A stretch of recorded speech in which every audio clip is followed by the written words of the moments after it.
Hello সবাইকে good morning. তো সকাল সকাল এখানে পটল কাটতে বসে গেছি। সকাল সকাল ঠিক নয়, মানে এখন বাজে প্রায় 10:30 মতো।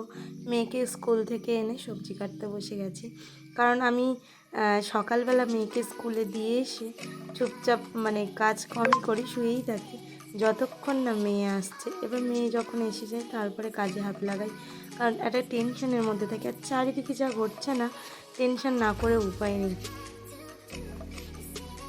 পুঁইশাক পাতার বড়া কিন্তু খেতে ভীষণই ভালো লাগে। তো যখনই আমি পুঁইশাক রান্না করি, পাতাগুলো কিন্তু হয় বড়া নয়তো ভাজা করি। তো এখানে চালের গুঁড়ো, বেসন, লঙ্কা গুঁড়ো, হলুদ গুঁড়ো সব ধরনের মশলা দিয়ে মেখে নিচ্ছি। তো এবার বড়াগুলো ভেজে নেবো। এখানে দেখতেই পাচ্ছ মাখা হয়ে গেছে। আর আমার সব রান্নাই হয়ে গেছে, শুধু খাওয়ার আগে বড়াটা ভেজে নিই, কারণ বড়াটা কিন্তু গরম গরম ছাড়া ঠান্ডা ঠান্ডা বড়া একদমই ভালো লাগে না। তো এখানে বড়া, ডালের বড়ি ভাজা, পেঁয়াজ, শুকনো লঙ্কা, আর এখানে আছে পুঁই শাক আলুর তরকারি। তো আজকে মেনুতে এই ছিল। কথায় আছে না, অভাগা যেদিকে চায় সাগর শুকায় যায়।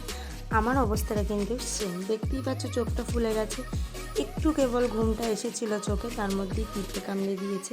মানে আমি যে একটু ঘুমিয়ে শান্তি পাবো সেটাও আমার কপালে নেই। আজ একটু তাড়াতাড়ি খেয়ে নিয়ে ঘুমিয়ে পড়েছিলাম, আর ঘুমটা যেহেতু ভীষণ ভালোই হয়েছে, ঘুম থেকে উঠে কিন্তু বেশ খিদে পেয়েছে। তো এখানে চা আর দেখতেই পাচ্ছ বড়া নিয়ে নিয়েছি। আসলে যেই দিন তেলে ভাজা কিছু হয় না, আমার খেতে কিন্তু বেশ লাগে। আসলে চপ, সিঙ্গাড়া এগুলো আমি খুবই পছন্দ করি, সাথে বড়াটাও। তো সন্ধেবেলা মামামের পড়া হয়ে গেছে, বলছে খিদে পেয়েছে, কিন্তু ও রোজকার ম্যাগি তো খেতেই চায় না। আর এখন আমার বাড়িতে ম্যাগি ছাড়া কিছুই ছিল না। বলছিল মাম্মাম একটু চাউ করে দাও। তো আমি বললাম চাউ তো নেই, ডিমও নেই। তো আমি বললাম তাহলে একটু ম্যাগি করে দিই। তো একদমই অল্প করে, দেখতে পাচ্ছ, ম্যাগি নিয়ে নিয়েছি।